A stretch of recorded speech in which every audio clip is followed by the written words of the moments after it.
Everyone, तो जैसे कि आप लोग देख सकते हैं सामने मैंने क्वेश्चन लिखा है और आज हम इस क्वेश्चन को सॉल्व करने की कोशिश करेंगे और ये जानने की कोशिश करेंगे कि सॉल्व अपन कैसे कर सकते हैं, कौन सा फॉर्मूला इसके अंदर अप्लाई होगा। और ये क्वेश्चन मुझे आप में से किसी व्यूअर ने मेरी ईमेल आईडी पे सेंड किया था और उनके अनुसार उनको इस क्वेश्चन के अंदर कुछ दिक्कत है।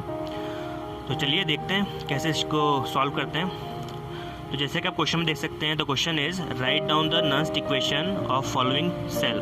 ये आपका सेल दे रखा है और जब आपने इलेक्ट्रोकेमिस्ट्री पढ़ी होगी, क्योंकि ये जो क्वेश्चन है वो इलेक्ट्रोकेमिस्ट्री का क्वेश्चन है।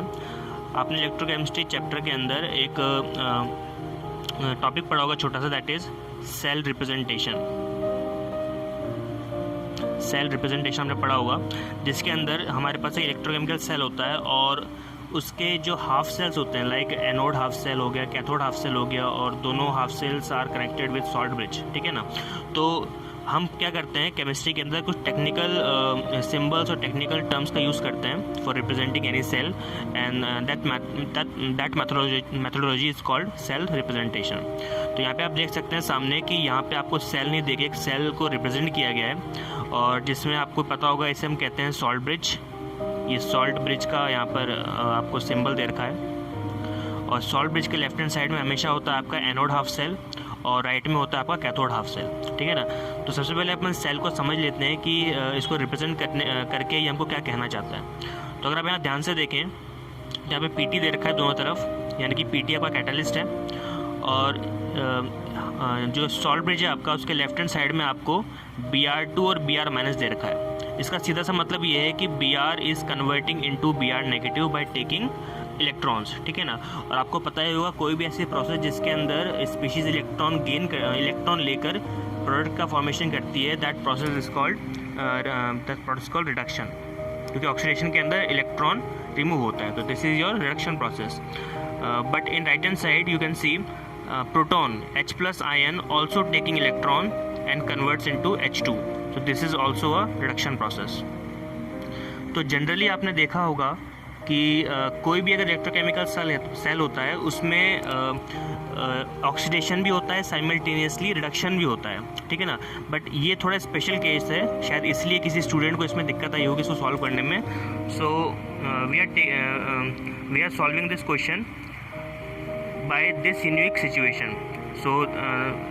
So here both cells are showing reduction process. As you can see here, bromine cell as well as hydrogen cell both are showing reduction process. So let's see how can you solve it. तो first of all हम क्या करते हैं, इसकी reaction लिख लेते हैं। That reaction should be 2Br- plus 2H+, 2Br- and 2H+, and it is converts into Br2 plus H2। तो ये होगी आपकी रिएक्शन। आप देख सकते हैं ये रिएक्शन हो जाएगी आपकी, क्योंकि दोनों ही प्रोसेस के अंदर रिडक्शन प्रोसेस हो रहा है। नाउ अब चूंकि ये क्वेश्चन के अंदर लिखा हुआ है right down the Nernst equation, ठीक है ना। तो अकॉर्डिंग टू नॉन्स्ट, आपने नॉन्स्ट इक्वेशन अच्छे से पढ़ा होगा, अगर नहीं पढ़ा है तो प्लीज़ मैं रिकमेंड करूँगा कि एक बार आप वो कॉन्सेप्ट अच्छे से पढ़ लीजिए। आफ्टर दैट आप इस वीडियो को देखिए, तो आपको नॉन्स्ट इक्वेशन बहुत अच्छे से रिवाइज भी हो जाएगा और आपको क्लियर भी हो जाएगा। So according to Nernst equation, तो नॉन्स्ट इक्वेशन आप जानते ही हैं,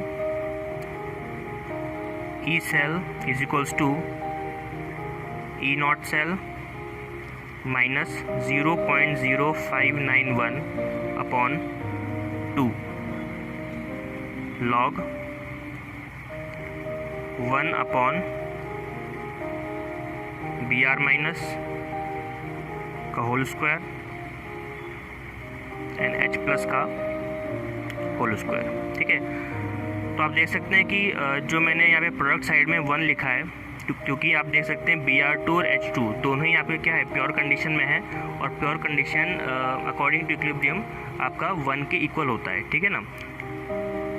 तो ये हमारा लास्ट इक्वेशन हमने लिख दिया, इसको रिप्रेजेंट कर दिया है। अब क्या करते हैं हम, जो हमको वैल्यूज़ गिवन है, देखिए यहाँ पे Br- की वैल्यू गिवन है, कंसनट्रेशन गिवन है आपका, और प्रोटॉन की कंसनट्रेशन भी आपको गिवन है। तो हम क्या करेंगे, इन दोनों की कंसनट्रेशन को हम अपने नॉन्स्ट इक्वेशन के फॉर्मूला के अंदर पुट कर देंगे। तो देखते हैं। और एक चीज़ और, आपको E0 सेल भी निकालना होगा, और E0 सेल आपको निकालना पड़ेगा ब्रोमीन का और प्रोटॉन का। तो प्रोटॉन का तो वैसे 0 होता है, बट ब्रोमीन का आपको अगर वैल्यू पता करनी है तो आपको इलेक्ट्रोकेमिकल सीरीज़ जो होती है उसका बहुत अच्छे से नॉलेज होना चाहिए। तो जैसे मुझे वैल्यू याद है ब्रोमीन की, दैट इज़ 1.08, तो मैं उसको वहीं पे पुट कर देता हूँ। तो 0 होता है हाइड्रोजन का -1.08 -0.0591 अपॉन 2। अब यहाँ पे एक्चुअली n होता है, यहाँ पे मैंने 2 क्यों लिखा, बिकॉज आप देख सकते हैं इलेक्ट्रॉन का एक्सचेंज 2 हो रहा है। 2 Br negative converts into Br2, ठीक है ना। तो 1 Br अगर होता तो n की वैल्यू हो जाती 1, बट यहाँ पर n की वैल्यू हो जाएगी आपकी 2, बिकॉज 2 इलेक्ट्रॉन का एक्सचेंज हो रहा है दोनों के अंदर ही। log 1 अपॉन, अब आप सारी वैल्यूज़ पुट कर दीजिए। जैसे Br की वैल्यूज़ आपको गिवन है 0.10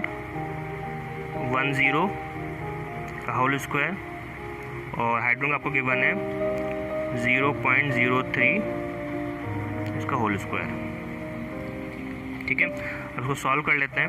अब 0 में से -1.08 अगर आप कैलकुलेट करोगे तो it should be -1.08 -0.0591 upon 2 log। अब इसको आप कैल्सी के हाथ से सॉल्व कर लीजिए, ठीक है। आपके पास कैल्सी होगी, इसके हाथ से अगर आप सॉल्व करेंगे तो ये आ जाएगा आपका 1.111 इंटू 10⁻7। तो यहाँ तक अगर आपका आ रहा है तो आप बिल्कुल सही जा रहे हैं, और इसके बाद तो कोई दिक्कत नहीं आएगी आपको कैलकुलेशन के अंदर। आगे सॉल्व करते हैं। इज इक्वल्स टू -1.08 -0.0591 अपॉन 2, और जब आप इस पूरे को सॉल्व करेंगे by the help of log, तो इट शुड बी 7.0457 आ जाएगा, ठीक है। उसके बाद आप इस पूरे को सॉल्व कर लीजिए, तो ये हो जाएगा आपका -1.08 -0.208, और आपका जो आंसर आ जाएगा, यानी कि जो आपकी ई सेल की जो वैल्यू आएगी, इट शुड बी -1.288 वोल्ट्स। तो ये आपकी ई सेल की वैल्यू आ गई। तो देखा आपने दोस्तों कितना इजी था। इसके अंदर आपको पहचानना था कि आपको रिप्रेजेंट कैसे करना है। कई स्टूडेंट को दिक्कत आ रही थी कि हम बी आर को ऊपर लिखें या एच को ऊपर लिखें, तो एक्चुअल में आपका दोनों नीचे आएगा, बिकॉज दोनों ही आपकी कौन सी प्रोसेस है, आपकी कैथोडिक प्रोसेस है। क्योंकि एनोड के अंदर तो इलेक्ट्रॉन रिमूव होता है, बट कैथोड के अंदर इलेक्ट्रॉन गेन किया जाता है, और यहाँ पर आप देख सकते हैं इलेक्ट्रॉन गेन ही किया जा रहा है। इसलिए हमने ऊपर लिखा है 1, because anodic process almost negligible है, बट कैथोडिक प्रोसेस ही हमको अपीयर हो रहा है। तो इसलिए आपको दोनों की वैल्यूज़ नीचे पुट करनी है। उसके बाद कुछ माइनर सी कैलकुलेशंस है जो आपको पता होनी चाहिए एज अ स्टूडेंट, और आपका क्वेश्चन सॉल्व हो जाएगा। सो आई होप गाइज आपको ये समझ में आया होगा, और मैं आशा करता हूँ इस तरह से आप क्वेश्चन मुझे भेजते रहेंगे। किसी भी तरह के क्वेश्चन में अगर डाउट हो आपको तो प्लीज़ मुझे मेल कीजिए, दैट इज़ rasayanshastra@gmail.com पर, और मैं आपको इस तरह से क्वेश्चंस के आंसर देता रहूँगा। किसी की प्रॉब्लम होते ही मैं आपको उसका सॉल्यूशन प्रोवाइड करने की कोशिश करूँगा। So thank you so much for today. Have a good day.